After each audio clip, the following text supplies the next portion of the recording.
Thank you very much. Dr. Stephen Crocker, Chairman of the ICANN Board, Mr. Fadi Chehadi, President and CEO of ICANN. Ladies and gentlemen, a very good morning to all of you and welcome to sunny Singapore. It is indeed my pleasure to join you at the 49th ICANN public meeting today. Singapore is indeed honored to host this event again, and let me again extend a warm welcome to all of you here to Singapore. The global IT industry is growing, and in January this year, IT research and advisory company Gartner predicted that worldwide spending on IT and telecoms will total US $3.8 trillion. This is a 3.1% increase from 2013 spending. And in Singapore, the projected IT spending in 2014 is forecasted to exceed US $20 billion, and this is an increase of almost 4.4% over 2013. We're also seeing an exponential growth in data. According to research company IDC, the worldwide data market will reach a revenue of US $23.8 billion in 2016. Individuals are also consuming data at a far greater scale. And a study by the University of California, San Diego stated that by 2015, next year, the amount of media content that an average US citizen consumes in a day, excluding their time spent in their workplace, would average slightly over 15 hours a day. And that is equal to 6.9 million gigabytes of information per person per day. So I'm sure that this estimate is applicable in Singapore as well. About 84% of Singapore's households have access to broadband. Our mobile penetration rate stands at 156%. And the majority of these mobile subscribers have at least a 3G connection, and 24% are already on a 4G connection. So in terms of business use of the internet, 80% of enterprises in Singapore have broadband connectivity, with about 46% having a web presence. Singapore is therefore naturally concerned about the security, stability, usability, and stability of the internet. ICANN plays an important role in addressing these challenges. And in today's connected world, the internet has become a fundamental utility to both businesses and individuals. It is necessary that cybersecurity be an important priority to ensure that the internet continues to be a safe and secure place for users. Some of you may have known that Singapore was faced with an unprecedented cyber threat last year, where both government and businesses were the targets of DDoS attacks, attempts, website defacements, and data breaches. We responded firmly and quickly, and we have been stepping up our Infocom security measures. Our measures are multi-layered and constantly updated to meet the changes in technological risks.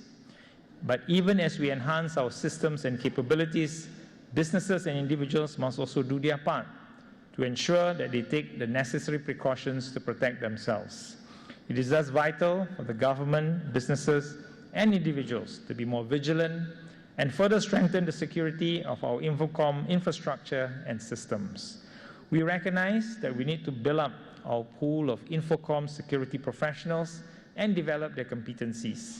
Only then can we better mitigate cyber threats and provide a trusted and secure online environment for businesses and individuals where our personal data is safeguarded against unauthorized use and disclosure. Since the last ICANN meeting here in 2011, Singapore has introduced the Personal Data Protection Act, or the PDPA. The PDPA, which took effect on the 2nd of January this year, aims to protect individuals' personal data against misuse while promoting proper management of personal data in organizations. It requires that organizations collecting, using, and disclosing personal data notify their consumers of the purposes of such data activities and seek the consent of these individuals. This gives individuals better control over the disclosure of their personal information, and at the same time enables businesses to gain consumers' trust and confidence. As a baseline law, the PDPA ensures a common standard for the protection of individuals' personal data and will be administered concurrently with other sectoral, legislative, and regulatory frameworks in Singapore. This is important for us as Singapore seeks to retain our competitive edge and strengthen our position as a trusted business hub.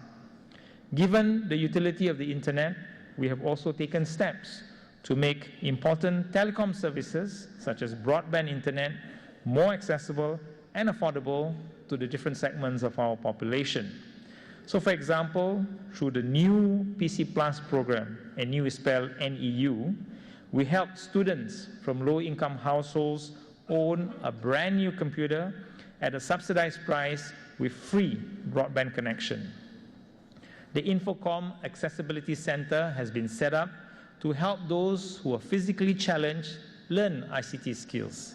Under the Silver Infocom initiative, we provide affordable Infocom training and customized curriculum for senior citizens, including myself. See my hair?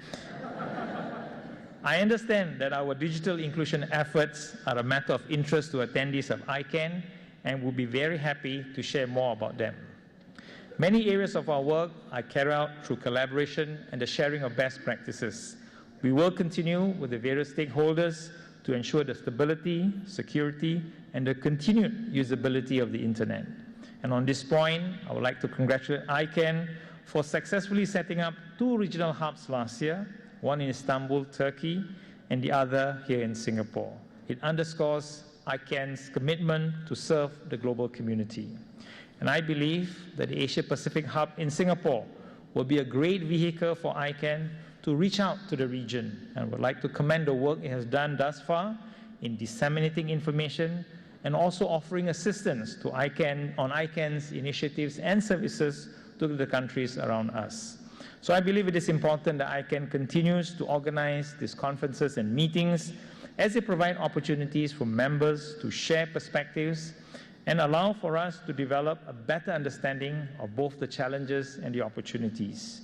So in particular, I understand that the first community-wide dialogue on the development of transitional process to transfer the stewardship of administering changes to the domain name system and unique identifiers registries to a global community will be held this week.